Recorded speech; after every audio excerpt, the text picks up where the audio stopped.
kasintahan ni Abel ay naging masulong pagtingin sa kanya. Sa ilalim ng sikat ng bukang liwayway ay nagdala ng paalala sa babaeng iyon na gumagalaw. Hinahaplos ang kanyang mukha na takip ng kanyang balbas na malambot na tupa. Ang kanyang mga labo ay nanginginig sa damdamin. Bumulong siya, mahal ang iyong tingin ay sa akin, tulad ng tingin ng isang tupa. Nagdadala sa akin ng seguridad, kapayapaan at pag-asa. Nagpapasalamat ako na makapagmasid sa mga matang ito na nagniningning ang pag-ibig. Ang nais ko lamang ay hindi sila kailanman isara sa akin.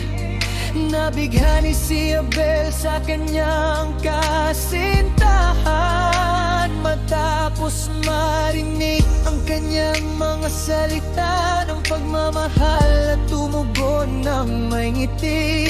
Mahal, ang tanging kamatayan ang maaaring magsara, ngunit kahit na ang kamatayan ay hindi maaaring magsara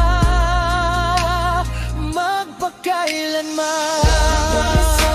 Walang hanggang bukang liwayway, bubuksan nila para sa'yo ng isang ningning na hindi kailanman.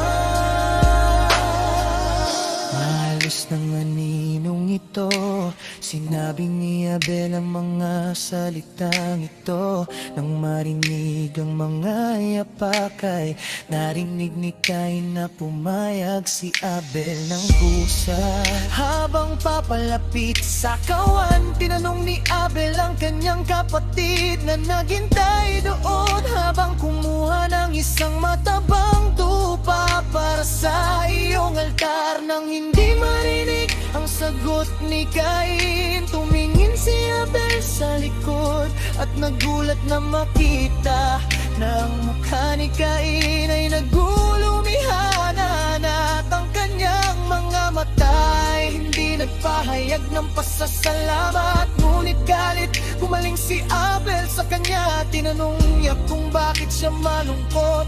Sinabi sa kanya niya awa na mahal niya siya, at dahil siya ay determinado na ialay sa kanya ang isang tupa, ang kanilang kasal ay magiging pinagbala at magtatamasan ng kapayapaan ng kaluluwa bilang tugon sa mapagmahal na mga salita ni Abel. Malamig na sinabi ni Cain, ikaw ang tupa na gusto ko ialay matapos mong gawin ang malupit na pahayag na ito. Kinuha ni Cain ang kanyang panloob na damit ng isang bato, na sinaktan siya ng isang malalim na suntok sa mukha.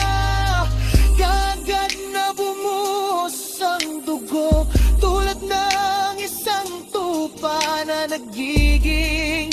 Si Abel ay nanginginig sa takot. Nakuha na ba ang araw na nagpapatotoo sa buhay?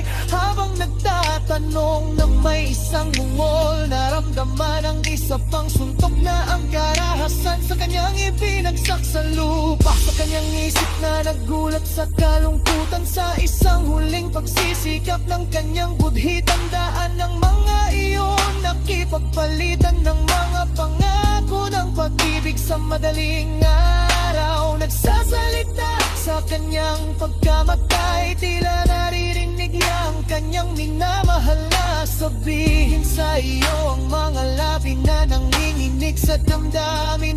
Huni ang iyong tingin ay tulad ng tingin ng isang tupa. Lahat inaasahan ko na hindi sila kailanman magiging malapit sa akin. Muling buhayin sa pagsisikap ang kanyang huling halik na sinamahan ng kanyang pangako na nagpasaya sa kanya.